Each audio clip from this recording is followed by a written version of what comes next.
Sa wakas mga bungo, naglabas ng video si Cuatro Alas matapos ang laban nila Tapales at Naoya Inoue. At sinabi niya dito mga bungo na kung nagkataon na siya ang naitapat kay Naoya Inoue ay babaklasin niya daw to nang walang kahirap-hirap mga bungo. So gaano nga ba katotoo ito mga bungo yung mga sinasabi ni Cuatro Alas? At naglabas din siya ng mga video ng mga nakaraan niyang mga laban kung paano niya patulog at paano niya tinalo nang walang kahirap-hirap ang mga kalaban. Nagmumukhang malakas lang daw si Naoya Inoue kasi ang mga tinatapat sa kanyang mga boksingero ay hindi daw di kalidad na katulad niya at hindi daw mga malalakas at may hinang boksingero na katulad ni Tapales. Kano nga ba katotoo itong mga bungo? So panoorin natin itong video na to na ilabas niya mga bungo kung talagang totoo nga naman at ikumpara natin sa mga naging panalo at laban ni Naoya Inoue. So let's go! Ay, grabe mga bungo. Binanatan yung ulo. Grabe. Ewan ko lang kung magagawa niya ito kay ano. Post muna natin itong mga bungo. Post muna natin. So, yun mga bungo, maraming nagsasabi na si Cuatro Alas ay wala daw kalaban-laban at panama. Dahil mahina daw, madali daw hingalin. Pero so, yun mga bungo, bahala na kayo kung ano magiging komento nyo. I-comment drop below nyo lang yan mga bungo kung anong yung mga komento nyo. Bahala kayo kung sasabihin nyo may pag-asa ba si Cuatro Alas o wala. Kayo nang bahala. So, tingnan natin yung mga ibang video. Play natin to ulit. Tingnan natin yung ibang laban. Ay, yun.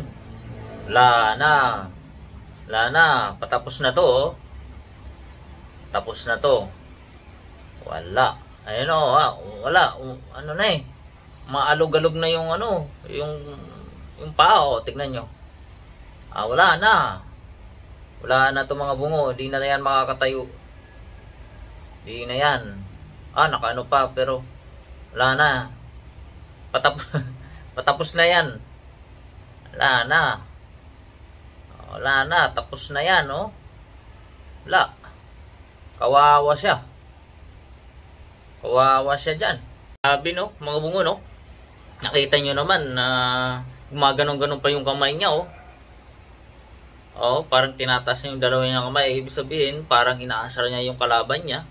Parang dinidiscriminate niya. Sinasabi niya, wala kang panama. Kaya pa? Parang inaasar niya pa eh. So, para sa akin mga bungo, magiging magandang laban to kung magkakatuluyan sila ni Naoya Inoue. Kasi si Cuatro Alas hindi lang basta maangas at saka malakas mang trash talk eh. Hindi lang yun eh. Kasi hindi siya katulad ng iba, malakas ang bunga. Pero siya talagang makikita mo talaga makikipagdikdikan, makikipaglabanan talaga ng todo.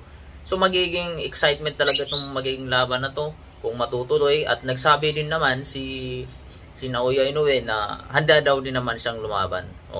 So sana matuloy itong laban nila. So ngayon mga bungo, siyempre opinion ko lang naman to. Kanya-kanya naman tayong opinion. So bahala na rin kayo. Magkomento na lang din kayo sa comment section natin mga bungo. Bahala kayo kung ano sasabihin nyo.